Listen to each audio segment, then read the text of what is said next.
والا ہے۔ اور یہی وجہ کہ اللہ کے نبی نے فرمایا حبی و حب اہل بیتی نافع فی سبعۃ مواطن احوالہن عظیمہ۔ اللہ کے حبیب نے فرمایا میری اور میری اہل بیت کی محبت انسان کے 7 مقامات پر فائدہ پہنچائے۔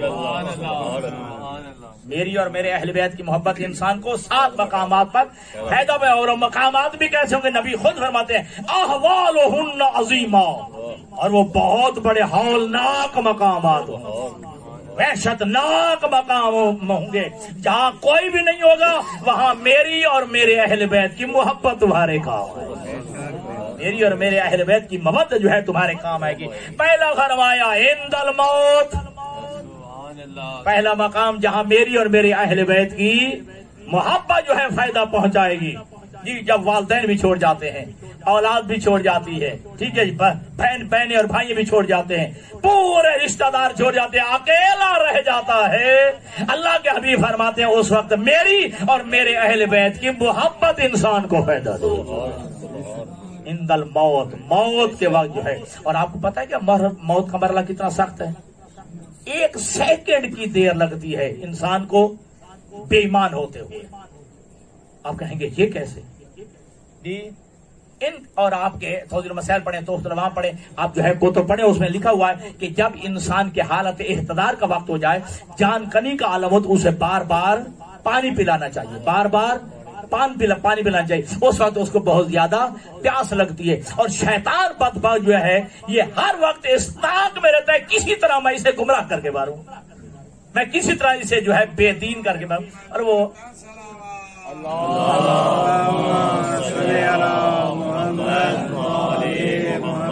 اللہ تبارک و تعالیٰ نے حضرت موسیٰ علیہ السلام کو ایک جو ہے وہی بھی فرمائی تھی، اور گویا کہ ایک موعظہ تھا، اور ایک موعظہ یہ تھا کہ اے موسیٰ، یا موسیٰ ما دم ترا لگ ترا شیطان میتن فلا تامن مکرا، اے موسیٰ جب تک تجھے شیطان کے مر جانے کا یقین نہ ہو جائے اپنے آپ کو شیطان کے دھوکے سے محفوظ نہ سمجھنا۔ جب تک شیطان کے مر جانے کا یقین نہ ہو جائے اپنے آپ کو شیطان کے دھوکے سے محفوظ نہ۔ تو یہ ہر وقت جو ہے انسان کو دھوکہ دینے میں، جو ہے انسان کو گمراہ کرنے میں، انسان کو جو ہے راہ ہدایت سے ہٹانے کے لیے ہر وقت جو ہے کوشاں رہتا ہے، آخری لمحے تک کوشش کرتا ہے۔ تو جب انسان کو پیاس لگتی ہے تو روایات میں ملتا ہے کہ یہ جو ہے پانی کا پیالہ لے کے سامنے آتا ہے، اب انسان کو بڑی تڑپ ہوتی ہے، جلدی سے جو ہے اپنے ہاتھ جو ہے وہ پیالے کی طرف کرتا ہے، شیطان کہتا ہے نہیں نہیں نہیں نہیں ابھی نہیں جی، اس کی کچھ قیمت ہوگی۔ وہ اتنا جو ہے بیچارہ مجبور ہو چکا ہوتا ہے کہ مجھے اتنی پیاس لگی ہے، کیا قیمت لینا چاہتا ہے، ٹھیک ہے، اب دولت تو اس کے ہاتھ میں نہیں ہے، مال اس کے ہاتھ میں نہیں ہے، ہیرے جواہرات اس کے ہاتھ میں نہیں ہے، سونا چاندی اس کے ہاتھ میں نہیں، اب دے تو کیا دے؟ اب جو ہے وہ شیطان جب شیطان کہتا ہے کہ میں تو اجرت دوں گا، تو یہ پوچھتا ہے کیا اجرت ہو؟ کہا آدھا ایمان مجھے دے دے۔ اللہ سبحانہ اللہ جی آدھا ایمان مجھے دے دے۔ وہ اس قدر مجبور ہو جاتا ہے، اپنا ایمان جو ہے آدھا ایمان میں دینے کے لیے تیار ہو جاتا ہے، کہتے کہ ٹھیک ہے مجھے آدھا پیالہ جو ہے پانی کے دے، میں آدھا جو ہے تمہیں دین دیتا ہوں، آدھا ایمان دیتا ہوں۔ جب جو ہے وہ آدھا ایمان بیچ بیٹھتا ہے آدھے پیالے پانی کے عوض، تو یہاں پہ جملہ کہنا دوں، یہ وہاں روایت میں لکھا، میں کہتا ہوں آدھے پیالے پانی کی قیمت تیرا آدھا ایمان ہے۔ اب سوچ اللہ نے بھی کبھی تمہیں پانی پینے سے روکا ہے؟ کبھی اللہ نے تمہیں منع کیا کہ میرا پانی اتنا پیے اور اتنا پیے نہ پی، اتنا پانی جو میرا صرف کر اور اتنا نہ کر، اتنا جو ہے پانی میرا خرچ کر اور اتنا خرچ نہ کر؟ کبھی اللہ نے جو ہے تم سے تقاضا کیا ہے؟ کبھی اللہ نے منع کیا ہے؟ تو اب آدھا پیالہ پانی کا دے کے یہ آدھا ایمان دے بیٹھتا ہے۔ اب پھر دوبارہ جو ہے پیاس کی شدت بڑھتی ہے، پھر ہاتھ جو ہے وہ شیطان جو ہے وہ طاق میں کھڑا ہے تاکہ اسے بے ایمان کر کے ماروں ہے روایات میں۔ اور قرآن مجید کی آیت بھی ہے، جب شیطان کو اللہ تبارک و تعالیٰ نے نکال دیا تھا، اس نے کہا تھا لَأَقْعُدَنَّ عَلَىٰ صِرَاطِكَ الْمُسْتَقِيمِ، اے پروردگار عالم میں تیری صراط مستقیم پہ بیٹھ جاؤں گا اور تیرے بندوں کو میں گمراہ کروں گا۔ پھر تیری جلوت میں بھی تیرے پاس آتا ہے، تیری خلوت میں بھی تیرے پاس آتا ہے، حتیٰ کہ وہ تو تیری نماز کے اندر بھی آ جاتا ہے، تیری عبادت کے اندر بھی تمہیں بہکانے کے لیے آ جاتا ہے۔ اب جو تیرا کام ہے کہ تو کتنا ثابت قدم رہتا ہے۔ جی ہاں، پاسا کا جو ناراض نہیں ہونا، جب عبادت پہ بندہ زیادہ لگ جاتا ہے نا، اس کی طرف زیادہ راغب ہو جاتا ہے۔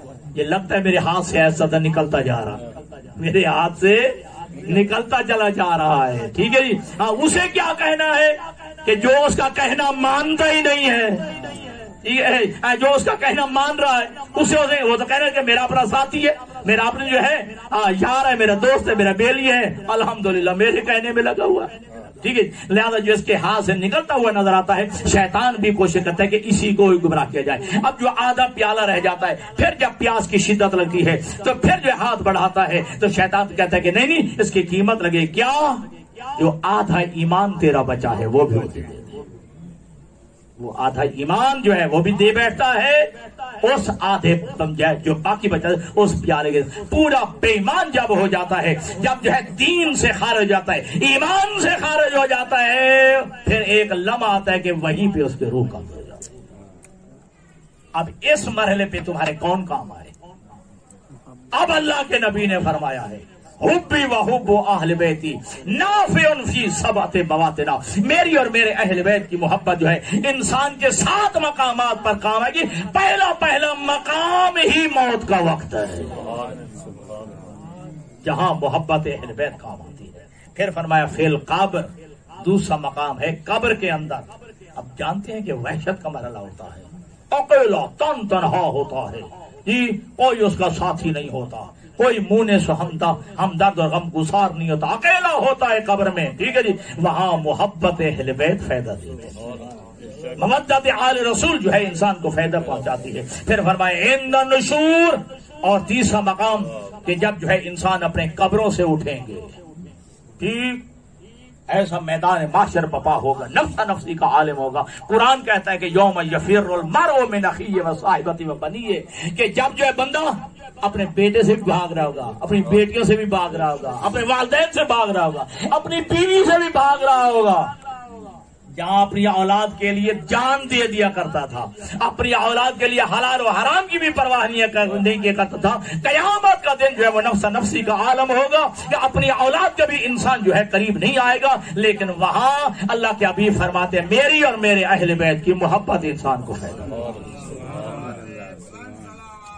اللہم صلی علی محمد وآل محمد، میری اور میری اہل بیت کی محبت جو ہے انسان کو فائدہ دے۔ پھر فرمایا کہ عند الحساب، جب حساب و کتاب کا مرحلہ آئے گا، اور انتہائی مشکل ترین مرحلہ ہے، ٹھیک ہے جی۔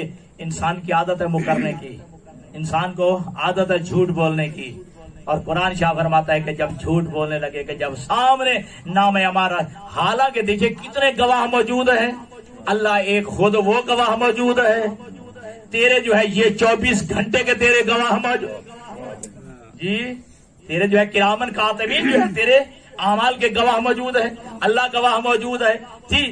قرآن بھی کہتے ہیں وَقُلْ اعْمَلُوا فَسَيَرَى اللَّهُ عَمَلَكُمْ وَرَسُولُهُ وَالْمُؤْمِنُونَ، ٹھیک ہے جی۔ اور جو ہے میرا حبیب نے کہہ دیجئے کہ عمل کرو، جیسا عمل کرتے ہو کرو، تمہارے عمل کو اللہ بھی دیکھ رہا ہے، اللہ کا رسول بھی دیکھ رہا ہے، اور مومنین بھی دیکھ رہے ہیں۔